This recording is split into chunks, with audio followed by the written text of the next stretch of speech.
ನಮಸ್ಕಾರ. ಇವತ್ತು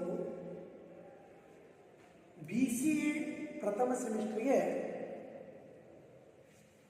ಪ್ರವೇಶವನ್ನು ಪಡೆದಂಥ ಎಲ್ಲ ವಿದ್ಯಾರ್ಥಿನಿಗಳಿಗೂ ನಾನು ಸ್ವಾಗತವನ್ನು ಬಯಸಿ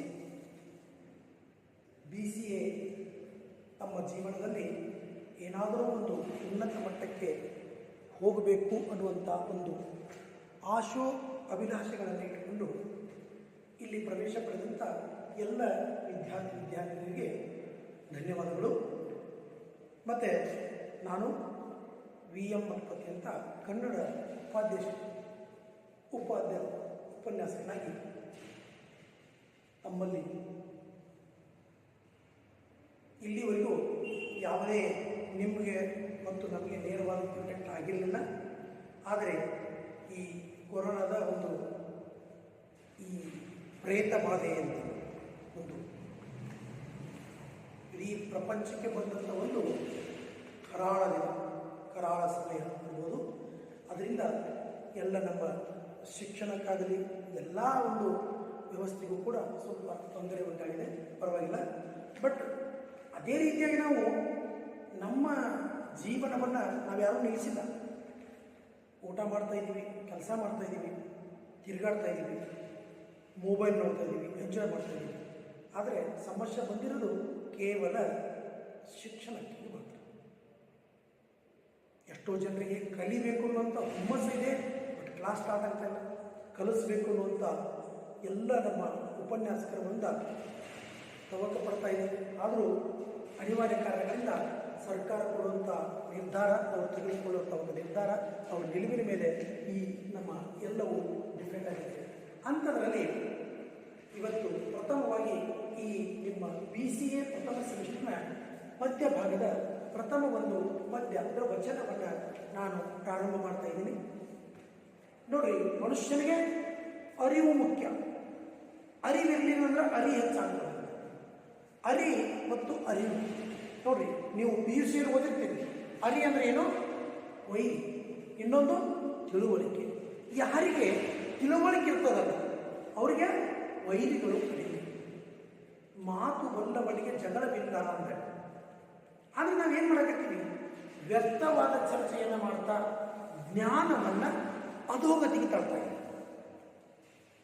ನೋಡ್ರಿ, 1 ಗಂಟೆಯ ಕಾಲ ಮಾತನಾಡುವುದರೊಳಗೆ 10 ಪೇಜುಗಳನ್ನು ನೀವು ಯಾವುದಾದ್ರೂ ಒಂದು ಒಳ್ಳೆಯ ಪುಸ್ತಕವನ್ನು ಓದಿದರೆ ನಿಮ್ಮಲ್ಲಿರುವಂಥ ಜ್ಞಾನದ ಮಟ್ಟ ಹೆಚ್ಚಾಗ್ತದೆ. ಅಂಥ ಜ್ಞಾನದ ಮಟ್ಟವನ್ನು ನಾವು ಗಳಿಸ್ಕೋಬೇಕಾದ್ರೆ ನಮ್ಮಲ್ಲಿ ಏನಿರಬೇಕು? ಓದುವ ಹವ್ಯಾಸ ಇರಬೇಕು. ನೀವೆಲ್ಲ ಏನು ತಿಳ್ಕೊಂಡಿರಿ? ಮೊಬೈಲ್ನಲ್ಲಿ ಏನಾಯ್ತಪ್ಪ? ಗೂಗಲ್ ಅದು. Google is not a treasury of knowledge. It gives only information. ಅದರ ಬಗ್ಗೆ ಸಂಕ್ಷಿಪ್ತ ವಿವರಣೆಯನ್ನು ಕೊಡ್ತದೆ.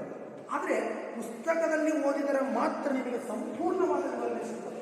ಅಂತಹ ಒಂದು ಸನ್ನಿವೇಶ ನೋಡ್ರಿ. ನಾವಿಲ್ಲಿ ಕೂತು ನೀವು ಬರ್ಬೋದು, ನಾವು ಪಾಠ ಹೇಳ್ಬೋದು, ಅವಾಗ ನಿಮ್ಗೆ ಅರ್ಥ ಆಗೋದು ಬೇರೆ. ಈಗ ನಾವು ಕೇವಲ ಕ್ಲಾಸನ್ನು ಒಂದು ಕಮ್ಯುನಿಕೇಷನಲ್ಲಿ ವಿಡಿಯೋ ಮಾಡ್ತಾ ಇದ್ದೀವಿ. ಆಮೇಲೆ ಇಲ್ಲಿ ಸಮಯ, ಒಂದು ಶಿಕ್ಷಣದ ಒಂದು ಏನು ಪಠ್ಯ ಪುಸ್ತಕದ ಒಂದು ಕ್ರಮ ಇರ್ತದೆ. ಅಲ್ಲಿರುವಂಥ ಒಂದು ಸದಸ್ಯರಿರ್ತಾರೆ, ಅವರೆಲ್ಲ ನಮ್ಮ ಏಜ್ಗಳಿಗೆ, ವಯಸ್ಸಿಗೆ ತಕ್ಕಂಥ ಕೆಲವೊಂದು ಪಾಠಗಳನ್ನು ನಮಗೆ ಕೊಡ್ತಾರೆ. ಇಲ್ಲಿವರೆಗೆ ನೋಡ್ರಿ, 1 ರಿಂದ 5ರವರೆಗೆ ಚಲ್ಲಾಟ ಅನ್ನೋದು ಚಂಗಾಟ. ನಾವೇನು ಮಾಡ್ತೀವಿ? ಅದಕ್ಕೆ ತಿಪ್ಪಾಗೂ ಜಿಗಿತೀವಿ, ಕಲ್ಲು ಮೇಲೂ ಜಿಗಿತೀವಿ, ಗಾಡಿ ಮೇಲೂ ಹತ್ತೀವಿ, ಏನೋ ಮಾಡ್ತೀವಿ. ಅದರಿಂದ 10ನೇ ತಕ್ಕ ಬರೋವರೆಗೆ ನಮ್ಗೆ ಸ್ವಲ್ಪ ಪರಿವರ್ತನೆ ಆಗ್ತದೆ. ಡ್ರೆಸ್ ಸೆನ್ಸ್ ಬರ್ತದೆ. ಡ್ರೆಸ್ ಚಲೋ ಹಾಕೋಬೇಕು, ನಾನು ಹಿಂಗೆ ಕಾಣಬೇಕು. ಆದರೆ ನಾನು ಹಿಂಗೆ ಓದಬೇಕಂತ ಯಾರು ತಿಳಿಯೋದು? ಕೆಲವೊಬ್ರು ಓದ್ತಾರೆ. ಆದರೆ ಆ ವಯಸ್ಸಿಗೆ ತಕ್ಕಂಥ ಕೆಲಸಗಳನ್ನು ನಾವು ಮಾಡ್ತಾ ಹೋದರೆ ನಮ್ಮನ್ನು ನಾವು ಕಂಟ್ರೋಲ್ ತರೋದಿಲ್ಲ. ಅದಕ್ಕೆ ಏನ್ಬೇಕು? ನಿಜವಾಗಿ ನಮಗೆ ಅರಿವು ಮೂಡಬೇಕು. ನಾನು ಮಾಡುವಂಥ ಕೆಲಸ ಏನು, ನನ್ನ ಏಜಿಗೆ ತಕ್ಕಂಗೆ ನಾವು ನೋಡ್ರಿ. ನಮ್ಮ ಶಿಕ್ಷಣದಲ್ಲಿ, ವಿದ್ಯಾರ್ಥಿ ಜೀವನದಲ್ಲಿ ಎಲ್ಲ ಓದೋದು ಬಿಟ್ಟನ್ನು ಬಾಕಿ ಎಲ್ಲ ಗೊತ್ತಿರ್ತದೆ. ಸಾಕಷ್ಟನ್ನು ನೋಡಿರ್ತೀವಿ. ಎಲ್ಲ ಜಗತ್ತಿನ ಇನ್ಫಾರ್ಮೇಷನ್ ಗೊತ್ತಿರ್ತದೆ. ಪುಸ್ತಕೀಯ ವಿಷಯ ಮಾತ್ರ ನಮ್ಗೆ ಗೊತ್ತಿರ್ತದೆ. ಯಾಕಂದರೆ ನಮ್ಮ ಒಲವು ಆ ಕಡೆ ಇರ್ತದೆ. ಆ ಒಲವನ್ನು ತರಬೇಕು. ಅದಕ್ಕೆ ಈ BSc ನಿಮ್ಮ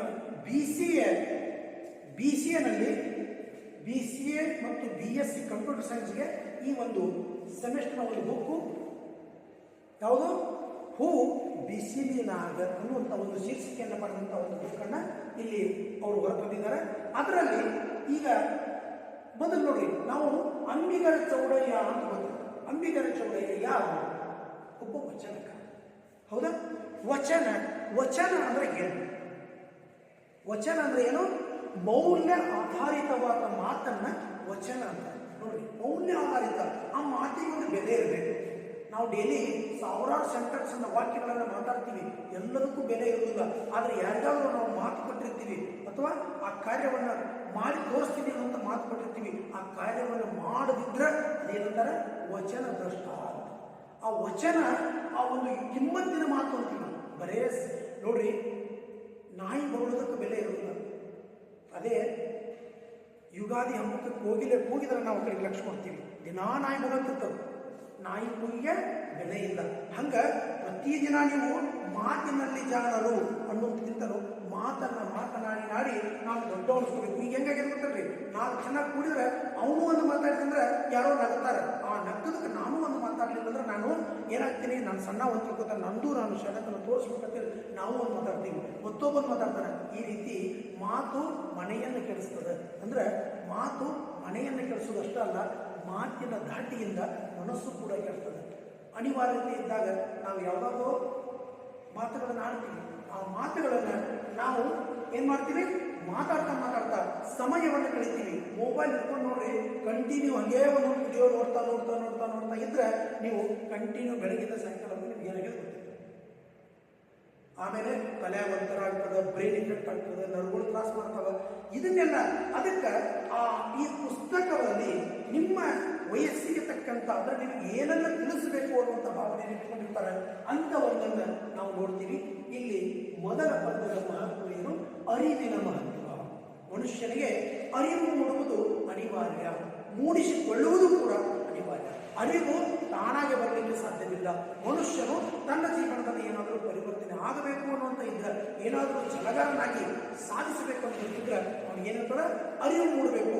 ಎಲ್ಲಿವರೆಗೂ ಅರಿವು ಮೂಡದೆ ಮರವಿರುವುದು ಅಲ್ಲಿವರೆಗೆ ನೀನು ಸಾಧಕನಾಗಲು ಸಾಧ್ಯವಿಲ್ಲ. ಅಂಥದ್ರಲ್ಲಿ ಹಲವಾರು ನೋಡಿ, ಈ ವಚನ ಅಂದ ತಕ್ಷಣ ನಮ್ಗೆ ಗೊತ್ತಾಗ್ತದೆ ಏನು? ವಚನ ಅಂದ ತಕ್ಷಣ ಆ ವಚನದ ಮೂಲ ಪುರುಷ ಯಾರು? ಬಸವಣ್ಣ. ನೋಡಿ, ಅವಕ್ಕಿಂತ ಮೊದಲು ಜೇಡರ ರಾಶಿಮಯ್ಯ ಕೆಲವೊಂದು ವಚನಗಳನ್ನು ಬರೆದಿದ್ರು, ಆದ್ರೆ ಅದು ನಮಗೆ ಗೊತ್ತಿಲ್ಲ. ಆ ವಚನಗಳನ್ನ ಅಂದ್ರೆ ವಚನ ಯುಗವನ್ನು ಪ್ರಾರಂಭಿಸಿ ವಚನಗಳಿಗೆ ಒಂದು ಮಹತ್ವವನ್ನು ತಂದುಕೊಟ್ಟವರು ಯಾರು? ಅಣ್ಣ ಬಸವಣ್ಣ, ವಿಶ್ವಗುರು ಬಸವಣ್ಣ. ನೋಡಿ, ಇಲ್ಲಿವರೆಗೂ ನಾವು ಬಸವಣ್ಣ ಅನ್ನೋರು ಕೇಳಿವಿ, ಯಾರ್ಯಾರು ಕೇಳಿವಿ ಹೆಸರು, ಆದರೆ ವಿಶ್ವಗುರು ಅನಿಸ್ಕೊಂಡವರು ಯಾರೂ ಇಲ್ಲ. ಇಡೀ ಜಗತ್ತು ವಿಶ್ವಗುರು ಅಂತ ಕರೆಯುವುದು ಬಸವಣ್ಣನನ್ನು ಮಾತ್ರ. ಅಂತ ಬಸವಣ್ಣನವರ ಸಮಕಾಲೀನದಲ್ಲಿ ಬಸವಣ್ಣನವರ ಒಂದು ಅನುಭವ ಮಂಟಪದಲ್ಲಿ ವಚನಗಳನ್ನು ಬರೀತಾ ಇದ್ರು. ಮತ್ತೊಂದು, ಬಸವಣ್ಣನವರ ವಚನ ಕೇವಲ ನೀವು ಒಂದು ವಚನ ಬರೆಯಕತ್ತೀರಿ, ಪ್ರೆಸ್ ರಿಪೋರ್ಟ್ ಅದಿರಿ, ನೀವು ಕೆಲಸ ಇಲ್ಲ. ನೀವು ಮಾಡುವಂಥ ನಿಮ್ಮ ಧರ್ಮದ ಕಾಯಕವನ್ನು ಗೌರವಿಸಿ, ಕಾಯಕವನ್ನು ಮುಗಿಸಿಕೊಂಡು ಆಮೇಲೆ ನಿಮ್ಮ ವಚನಕ್ಕೆ ಅಂದ್ರೆ ನೀವು ಮಾಡುವಂಥ ಈ ಒಂದು ಸೇವೆಗೆ, ವಚನ ಬರೆದಂದ್ರೆ ಕೇವಲ ಶೋಕಿಗಲ್ಲ, ಸೇವೆಗೆ. ಆ ವಚನಗಳು ಸಮಾಜಕ್ಕೆ ಏನಾದರೂ ಆಗಬೇಕು. ಕಳಬೇಡ, ಕೊಲಬೇಡ, ಖುಷಿಯನ್ನು ಉಳಿಯಲು ಬೇಡ ಅನ್ನ ಬಸವಣ್ಣವ್ರು ಹೇಳಿದರು. ಅದನ್ನು ಓದಿ ಮರೆಯುವುದಲ್ಲ. ಕಳಬೇಡ, ಕದಿಬೇಡ, ಕೊಲಬೇಡ, ಯಾರನ್ನೂ ಕೊಲಬೇಡ, ಕಳಬೇಡ, ಕೊಲಬೇಡ. ನೋಡ್ರಿ, ಆ ರೀತಿ ಆ ಪ್ರತಿಯೊಂದು ಶಬ್ದವೂ ಕೂಡ ನಿಮ್ಮ ಮನಸ್ಸಿಗೆ ತಟ್ಟುವಂತೆ ಆ ವಚನಗಳನ್ನು ಬರೀಬೇಕಾಗ್ತದೆ. ಈಗಿನವ್ರು ಬರೀತಾರೆ, ಏನೋ ತಮಗೆ ತಿಳಿದು ಬರೀತಾರೆ, ವಚನ ಬರೀತಾರೆ, ಕಾವ್ಯ ಬರೀತಾರೆ. ಆ ಕಾವ್ಯಗಳಿಗೆ ಬೆಲೆ ಇಲ್ಲ, ಅದಕ್ಕೊಂದು ಬೆಲೆ ಇಲ್ಲ. ಬರಿತಾ ಹೋಗೋದು, ಅದನ್ನ ಏನೋ ಬಂದಿತ್ತು, ಹೋಗಿತ್ತು, ಕೂಡಿತ್ತು, ಏನೋ ಕೂಡಿಸ್ತಾ ಇರ್ತಾರೆ. ಆದ್ರೆ ಈ ಅಂಬಿಗರ ಚೌಡಯ್ಯ, ಅಂಬಿಗರು ಅಂದ್ರೆ ಯಾರು ಗೊತ್ತಂದ್ರೆ ದೋಣಿ ನಡೆಸುವವರು. ಈ ಅಂಬಿಗರ ಚೌಡಯ್ಯ ಅವರ ಒಂದು ಅರಿವಿನ ಮಹತ್ವ ಅನ್ನುವಂಥ ಒಂದು ವಚನವನ್ನ ನಿಮ್ಮ ಈ ಕನ್ನಡ ಶಿಲಾನ್ಯಾಸಕ್ಕೆ ಆರಿಸಿಕೊಂಡಿದ್ದಾರೆ. ಈ ಅಂಬಿಗರ ಚೌಡಯ್ಯ ಬಸವಣ್ಣನವರಿಂದ ಪ್ರೇರಿತನಾಗಿ ಅನುಭವ ಮಂಟಪದಲ್ಲಿ ವಚನಕಾರರಲ್ಲಿ ಒಬ್ಬ ಶ್ರೇಷ್ಠ ವ್ಯಕ್ತಿ. ಕಾಯಕವೇ ಕೈಲಾಸ ಎಂಬ ಉಕ್ತಿಯನ್ನ ಮುಂದೆ ಇಟ್ಟುಕೊಂಡು ದೈವ ಸಮಾಜದ ಮೇಲು ಕೀಲುಗಳನ್ನು ಹೊಡೆದೋಡಿಸಿ ವಚನ ಯಾಗಕ್ಕೆ ನಾಂದಿ ಹಾಡಿದ ವಚನಕಾರರ ಧ್ಯೇಯಗಳನ್ನು ಸಮಾಜಕ್ಕೆ ತಿಳಿಸಿಕೊಟ್ಟವರು ವಿಶ್ವಗುರು ಬಸವಣ್ಣ. ನೋಡಿ, ಯಾರ್ಯಾರು ಬರೆದಿಟ್ಟದನ್ನು ಕೂಡ ಅದನ್ನು ಕೂಡ ಸಮಾಜಕ್ಕೆ ತಿಳಿಸುವುದರ ಒಂದು ಅನುಕೂಲತೆ ಮಾಡಿಕೊಟ್ಟವರು ಯಾರು? ಯಾರಲ್ಲೇ ನೋಡಿ ಎಷ್ಟೋ ಕಲೆ ಇರ್ತದೆ. ಆ ಕಲೆಯನ್ನು ಯಾರೂ ಪ್ರೋತ್ಸಾಹಿಸಲಿಲ್ಲ ಅಂದ್ರೆ ಆ ಕಲೆ ಅಲ್ಲೇ ಹೋಗ್ಬಿಡ್ತದೆ. ಆ ಕಲೆಗಳು ನಿಮ್ಮಲ್ಲೇ ನೋಡ್ರಿ, ಈ ಕಾಲೇಜಲ್ಲಿ ಬಂದಂದ್ರೆ ಏನು ಮಾಡ್ತೀವಿ? ಗ್ಯಾದರಿಂಗ್ ಮಾಡ್ತೀವಿ, ಡಾನ್ಸ್ ಕಾಂಪಿಟೇಷನ್ ಮಾಡ್ತೀವಿ, ಸೆಮಿನಾರ್ಸ್ ಮಾಡ್ತೀವಿ. ಒಬ್ಬರಿಗೆ ಸ್ಟೇಜ್ ಕಲೆ ಇರ್ತದೆ, ಒಬ್ಬರಿಗೆ ಬರೆಯೋ ಶೈಲಿ ಇರ್ತದೆ, ಒಬ್ಬರಿಗೆ ನೃತ್ಯ ಮಾಡೋ ಶೈಲಿ ಇರ್ತದೆ, ಒಬ್ಬ ಪೇಂಟರ್ ಇರ್ತಾನೆ, ಒಬ್ಬರು ರಂಗೋಲಿ ಒಳಗಿರ್ತಾರೆ, ಒಬ್ಬರು ಮ್ಯೂಸಿಕಲ್ ಇರ್ತಾರೆ, ಒಬ್ಬರು ಇನ್ನೊಬ್ಬ ಮೋನೋ ಆ್ಯಕ್ಟಿಂಗ್ ಮಾಡ್ತಿರ್ತಾರೆ, ಏಕಪಾತ್ರ ಅಭಿನಯ ಮಾಡ್ತಿರ್ತಾರೆ, ಇನ್ನೊಬ್ಬರು ಹಾಸ್ಯ ಪ್ರವೃತ್ತಿಯನ್ನು ಮಾಡ್ತಿರ್ತಾರೆ. ಅಂಥವರಿಗೆ ಸಪೋರ್ಟ್ ಮಾಡೋದು ಶಿಕ್ಷಣ ಸಂಸ್ಥೆ ನಮ್ಮದು.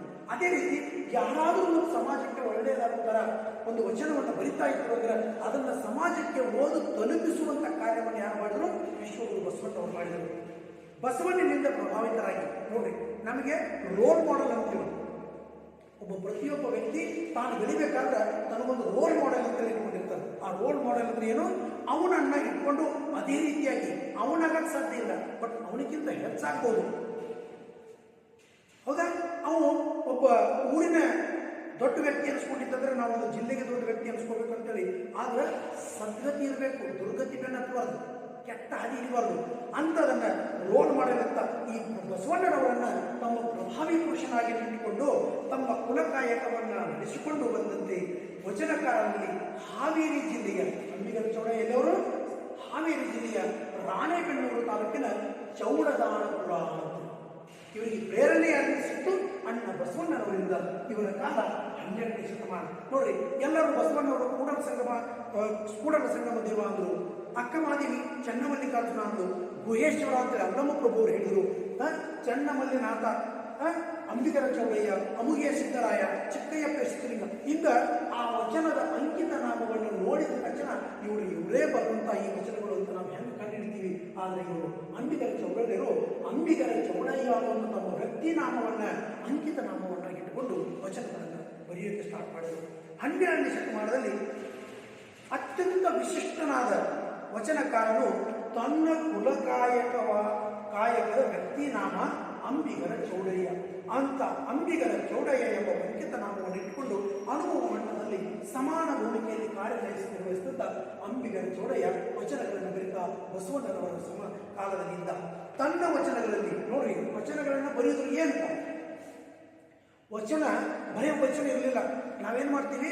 ಒಳ್ಳೆಯವರು ಯಾರಿಂದ ನಮಗೆ ಲಾಭ ಆಗ್ತದೆ ಅವರನ್ನು ಹೊಗಳೋದು, ಯಾರಿಂದ ನಮಗೆ ಕೆಟ್ಟ ಆಗ್ತದೆ ಅವರನ್ನು ತಗೊಳ್ಳೋದು, ನಮ್ಮ ಕೆಲಸವನ್ನು ಸಾಧಿಸಿಕೊಂಡು ಸಮಾಜದಲ್ಲಿ ನಾವು ದೊಡ್ಡವರನ್ನು ಬದುಕಕ್ಕೆ ನಾವು ಪ್ರಯತ್ನ ಮಾಡ್ತೀವಿ. ಆದರೆ ಈ ಅಂಬಿಗರ ಚೌಡಯ್ಯ ಬರೆದಂಥ ವಚನದಲ್ಲಿ ಕೆಚ್ಚದೆಯ ನಿಷ್ಠೂರನಾದ ಪ್ರವೃತ್ತಿ. ಟೋಟಲ್ ಆಗಿ ನಾವು ಹಳ್ಳಿ ಭಾಷೆಗಳು ಹೇಳೋದ್ರೆ ಎದ್ದುಕ್ಕಿದ್ದಾಗ ಹೇಳುವಂಥ ಮನುಷ್ಯ.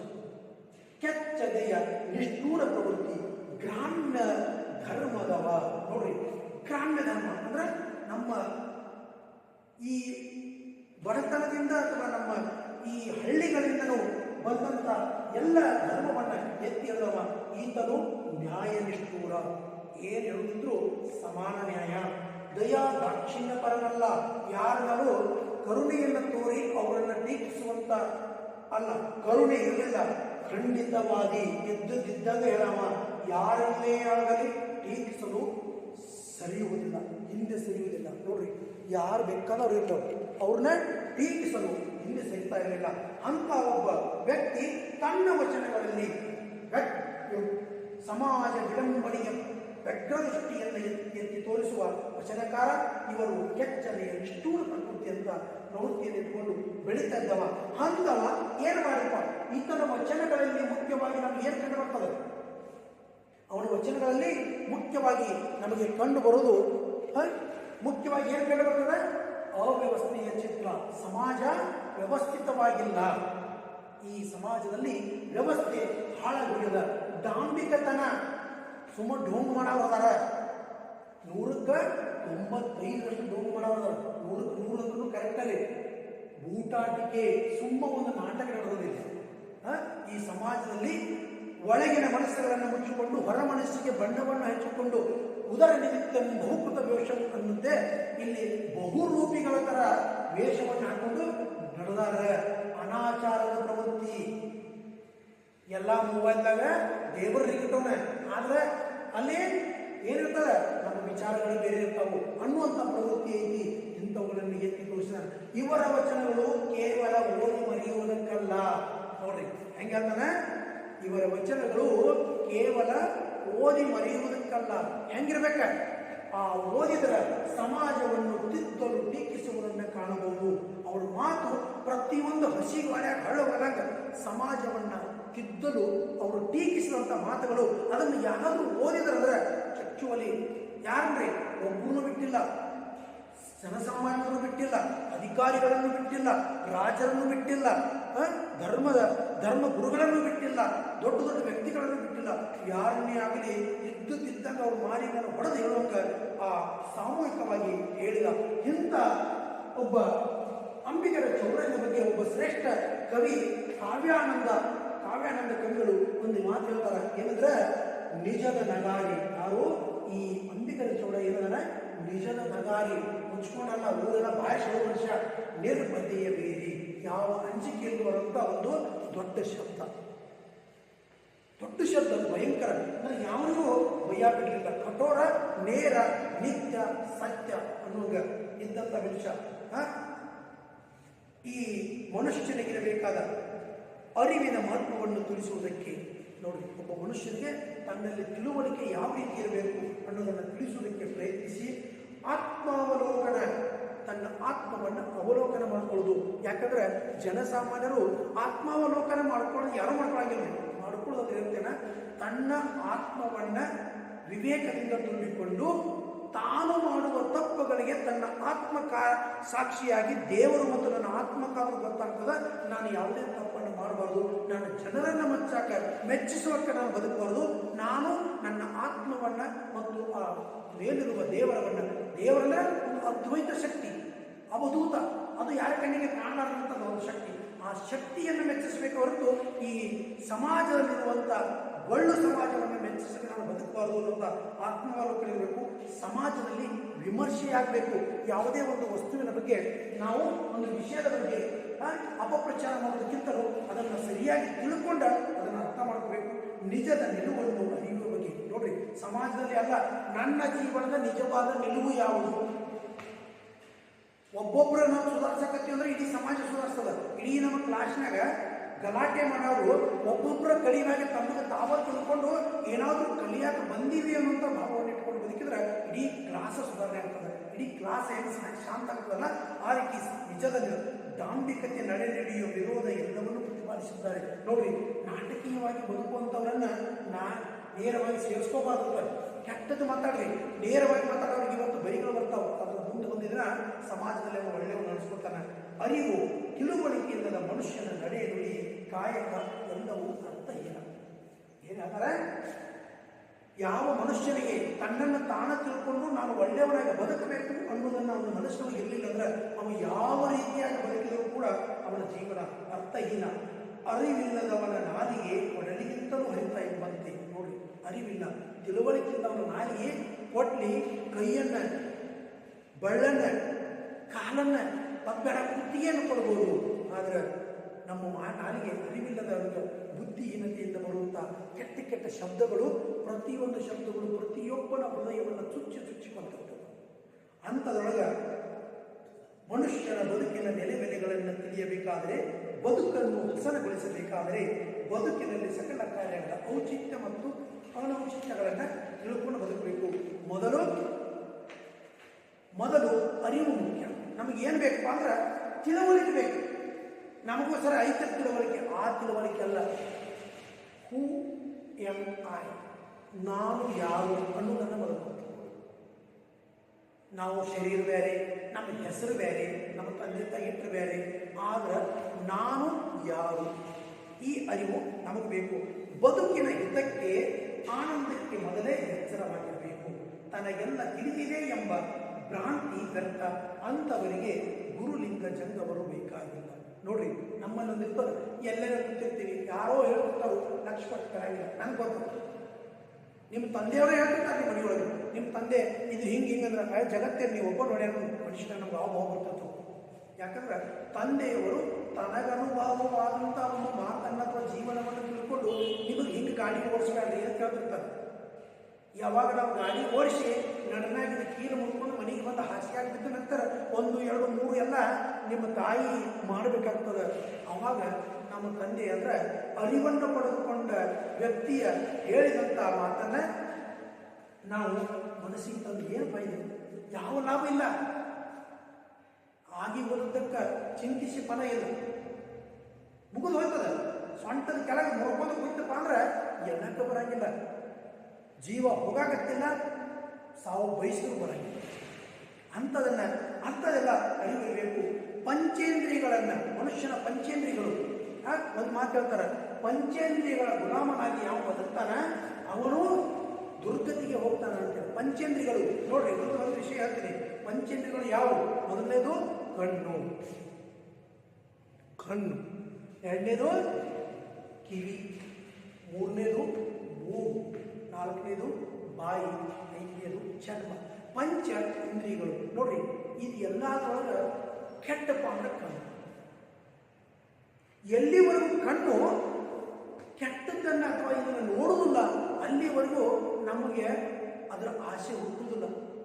ನೀವು ಒಂದು ತಿಳ್ಕೊಂಡಿರ್ತೀರಿ, ಯಾರೋ ಅಂಧ ವಿದ್ಯಾರ್ಥಿಗಳು ಹೊಂದಿರ್ತಾರೆ. ಅವರು ಅಂಧ ವಿದ್ಯಾರ್ಥಿಗಳು ಎಲ್ಲ ಫೀಲ್ಡ್ದಲ್ಲೂ ಅವರು ಮುಖ್ಯ ಅದರ ಒಂದು ಸಾಧನೆಯನ್ನು ಮಾಡ್ತಿರ್ತಾರೆ. ಯಾಕೆ ಮಾಡ್ತಿರ್ತಾರೆ ಅಂದ್ರೆ ಅವರಿಗೆ ಕಣ್ಣಿಲ್ಲ. ಈ ಪ್ರಪಂಚದ ವ್ಯಾಮೋಹಕ್ಕೆ ಅವರು ಒಳಗಾಗಿಲ್ಲ. ಈ ಪ್ರಪಂಚದಲ್ಲಿರುವಾಗ ಎಲ್ಲವೂ ನಂದು ಅನ್ನೋಂಥ ಭಾವನೆ ಬರುವುದಿಲ್ಲ. ಯಾಕೆಂದ್ರೆ ಅವರಿಗೆ ಹಗಲು ರಾತ್ರಿಗಳು ಬದುಕಿದ ಎಲ್ಲ ದಿನಗಳು ಕೂಡ ಕಗ್ಗತ್ತಲೆಯ ದಿನಗಳಾಗಿರ್ತವೆ. ಆ ಕಗ್ಗತ್ತಲೆ ಇರುವುದರಿಂದ ಹೊರಗಿನ ಲೋಕವನ್ನು ಬಿಟ್ಟು ಒಳಗಿನ ಲೋಕವನ್ನು, ಒಳಗಿನ ಅಂತರಂಗದ ಒಂದು ದೃಷ್ಟಿಯಿಂದ ಅವರು ಎಲ್ಲವನ್ನ ಸಾಧಿಸಬೇಕು ಅನ್ನೋದನ್ನ ಅವ್ರು ಇಟ್ಕೊಂಡಿರ್ತಾರೆ. ಸಪ್ತ ವ್ಯಸನಗಳನ್ನು ಬಿಟ್ಟಿರ್ತಾರೆ. ಮನುಷ್ಯನಿಗಿರುವಂಥ ಸಪ್ತ ವ್ಯಸನಗಳು ನೋಡ್ರಿ, ಈ ಪುಸ್ತಕದಲ್ಲಿ ಬರೀತಾರೆ. ಮೊದಲನೆಯ ವ್ಯಸನ ಅಂದ್ರೆ ಕೆಟ್ಟ ಚಟ. ಸಪ್ತ ವ್ಯಸನಗಳು ಯಾವುವು? ಮೊದಲನೇದು ಸ್ತ್ರೀಯರು ಕೆಟ್ಟಲ್ಲ. ಸ್ತ್ರೀಯರನ್ನ ಕೆಟ್ಟ ದೃಷ್ಟಿಯಿಂದ ಬಯಸುವುದು ನಮ್ಮದು ಕೆಟ್ಟ. ಸ್ತ್ರೀಯರನ್ನ ಕೆಟ್ಟ ದೃಷ್ಟಿಯಿಂದ ಬಯಸುವುದು ಕೆಟ್ಟ. ಆಮೇಲೆ ಧೂತ, ಇಸ್ಪಟಾಡುವುದು, ಬೇಟೆ ಆಡುವುದು, ಕುಡಿತ, ವಾಕ್ಪೌರುಷತ್ವ. ನೋಡ್ರಿ, ಒಂದು ಅತಿಯಾಗಿ ಮಾತನಾಡ್ತಾ ಇರೋದು ಗಂಡ ಪುರುಷ. ನೋಡ್ರಿ, ನಾನು ಶ್ರೇಷ್ಠರು ಅಂತ ಒಂದು ಅಹಂಕಾರ. ಅರ್ಥದೂಷಣ, ಅರ್ಥವಿಲ್ಲದಂತೆ ಯಾವುದಾದ್ರೂ ವಿಷಯವನ್ನು ಚರ್ಚೆ ಮಾಡುವುದು, ಇವನ್ನೆಲ್ಲ ಬಿಡಬೇಕು. ಮನುಷ್ಯರಲ್ಲಿರುವಂಥ ಅಷ್ಟಮದಗಳ ಬಗ್ಗೆ ಹೇಳ್ತಾರೆ. 8 ಮದ ಅಂದ್ರೆ ಸ್ವರ್ಗ. 8 ಮದಗಳ ಬಗ್ಗೆ ಹೇಳ್ತಾರೆ. ಧನ, ಒಂದು ಶ್ರೀಮಂತಿಕೆ ಸ್ವರ್ಗ. ಮನುಷ್ಯನಿಗೆ ಬರುವಂಥ ಪ್ರತಿಯೊಬ್ಬರಿಗೆ ಇರುತ್ತವೆ, ಅದನ್ನ ಬಿಟ್ಟು ಬದುಕಬೇಕು. ಒಂದನೇದು ಧನ ಅಂದ್ರೆ ಶ್ರೀಮಂತಿಕೆ ಸ್ವರ್ಗ. ಎರಡನೇದು ಕುಲ, ನಾನು ಹೆಚ್ಚಿನ ಜಾತ್ಯಾಮ, ನಾನು ಉನ್ನತ ಜಾತ್ಯಾಮ ಅನ್ನುವಂಥ ಸ್ವರ್ಗ. ಮೂರನೇದು ವಿದ್ಯೆ, ನಾನು ಅತಿ ಕಲ್ತಿದ್ದೀನಿ, ಪುಸ್ತಕೀಯ ಹೊಳವಾದಲ್ಲಿ ಯಾವುದು ವಿದ್ಯೆ ಕಲಿತು ಬೇಕಾಗಿಲ್ಲ. ರೂಪ, ನಾನು ಬಹಳ ಸೌಂದರ್ಯವಾಗಿದ್ದೀನಿ ಅನ್ನುವಂಥದ್ದು ಮದ. ಯೌವನ, ನಾನು ತರುಣನಾಗಿದ್ದೇನೆ, ನಾನು ಇದೇ ಜೀವನದಲ್ಲಿ ಏನಾದರೂ ಸಾಧಿಸಬೇಕು ಅಂತೇಳಿ ಬಿಟ್ಟು ನಾವು ಕೆಟ್ಟ ದಾರಿಯನ್ನು ಹಿಡಿತಾ ಇದ್ರೆ ಅದು. ಆಮೇಲೆ ಬಲ ಅಂದ್ರೇನು? ನನ್ನಲ್ಲಿರುವಂಥ ಶಕ್ತಿ, ನನ್ನಷ್ಟು ಶಕ್ತಿ ಯಾರಿಗೂ ಇಲ್ಲ. ಇದೊಂದು ಮದನ. ಅಂಥವ್ರ ಮದ ಮುರಿಯಾಕೆ ಮತ್ತೆ ದೇವರೇ ಯಾರು ಕಳಿಸಿರ್ತಾರೆ. ಪರಿವಾರ, ನನ್ನ ಮನೆತನ ಭಾಳ ಶ್ರೇಷ್ಠದ, ನಾನು ಅಂಥವ್ರ ಮಗ, ನಾನು ಇಂಥವ್ರ ಮಗ. ನಮ್ಮ ತಂದೆ ಅದನ್ನು ಮಾಡ್ತಾರೆ, ನಮ್ಮ ತಂದೆ ನಾನು ಖಾನ್ದಾನಿ ಶ್ರೀಮಂತಿದ್ದೀನಿ ಅಥವಾ ನನ್ನ ಆಸ್ತಿ ಹೆಚ್ಚೈತಿ, ಇದು ಒಂದು ಮದ. ಆಮೇಲೆ ನಮಗೆ ಕೊನೆಯದಾಗಿ ಅಧಿಕಾರ ಮದ. ನಾವು ಹೋದೊಂದು ಯಾವುದಾದ್ರೂ ಗೌರ್ಮೆಂಟ್ ಅಲ್ಲಿ ಅಥವಾ ಯಾವುದೋ ಉದ್ಯೋಗದಲ್ಲಿ ಕೂತ್ರೆ ಅದನ್ನು ಕಳ್ಕೋಬೇಕು. ಈ ಅಧಿಕಾರ ಕಳ್ಕೋಬೇಕಾಗಿಲ್ಲ, ಆ ಜಾಗದ ಸದುಪಯೋಗ ಮಾಡ್ಕೋಬೇಕು. ಅಧಿಕಾರ ಕಳ್ಕೊಂಡಿದ್ದವ್ರು ಈ ಮದಗಳು ನಮಗೆ ಕಡಿಮೆ ಆಗಬೇಕು. ರೊಕ್ಕ ಎಷ್ಟೇ ಇದ್ರೂ ದಾನ ಧರ್ಮವನ್ನು ಮಾಡ್ತಾ ಅಥವಾ ನಮಗೆ ಬೇಕಾದಷ್ಟನ್ನು ಇಟ್ಕೊಂಡು ಚೀಲಗಟ್ಟಲೆ ತುಂಬಿ ನುಸಿ ಹಚ್ಚೋಕ್ಕಿಂತ ಒಳ್ಳೆಯದನ್ನು ಮಾಡಬೇಕು. ಮೂಲ ಮದಗಳು ಮಾಯಾಮದ, ಅಲವಮದ ಮತ್ತು ಕಾರ್ಮಿಕ ಮದ. ಇವು 3 ಮದಗಳು. ಇಹದಲ್ಲಿಯೂ ಪರದಲ್ಲಿಯೂ ಯೋಗ್ಯನಾಗಿ ಬದುಕುವುದೇ ಈ ಜೀವನದ ಸಾರ್ಥಕತೆ ಎಂದು ಅತಿ ನಯವಾಗಿ, ನಿಷ್ಠೂರವಾಗಿ ಜನರ ಮನಸ್ಸಿಗೆ ನಾಟುವಂತೆ ವ್ಯಕ್ತಪಡಿಸಿದ್ದಾರೆ. ಇದನ್ನ ನಾವು ಈ ರೀತಿಯಾಗಿ ಅವರು ಹೇಳಿದಂಥ ಎಲ್ಲವನ್ನ ಅರ್ಥ ಮಾಡಿಕೊಂಡು ನಾವಿಲ್ಲಿ ಮುಂದುವರಿಬೇಕು. ಯಾಕೆಂದರೆ ಈಗ ನಿಮಗೆ ಈ ವಯಸ್ಸಿಗೆ ಈ ಅರಿವು ಅನ್ನೋದನ್ನು ಮೂಡಿದರೆ ಮಾತ್ರ ನಾವು ಮುಂದೆ ಜೀವನದಲ್ಲಿ ತನ್ನನ್ನು ತಾನು ತಿಳ್ಕೊಂಡು ನಾನು ಇದನ್ನೇ ಆಗಬೇಕು ಅಂತೇಳಿ ಬಯಸ್ತಾವೆ. ಎಷ್ಟೋ ಜನ ಏನೇನೋ ದೊಡ್ಡ ವ್ಯಕ್ತಿಗಳಾಗಿ ಹೋಗಿದ್ದಾರೆ ಅನ್ನೋದನ್ನು ಹೇಳ್ತೀವಿ. ಮತ್ತು ದಯವಿಟ್ಟು ಮುಂದಿನ ಮಾತು, ಈ ಹೂ ಬಿಸಿಲಿನಾಗ ಅನ್ನುವಂಥ 10 ಕಾಪಿಗಳನ್ನು ನಾವು ಆಲ್ರೆಡಿ ನಿಮ್ಮ ಗ್ರಂಥಾಲಯದಲ್ಲಿ ತಂದಿಟ್ಟಿದ್ದೀವಿ. ಯಾರಾದರೂ ಬಂದು ಬುಕ್ ಬೇಕಾದ್ರೆ ತಗೊಂಡು ಹೋಗ್ಬೋದು ನಿಮ್ಮ ಅಭ್ಯಾಸಕ್ಕೆ ಅಂತ ಹೇಳ್ತೀನಿ. ಓಕೆ.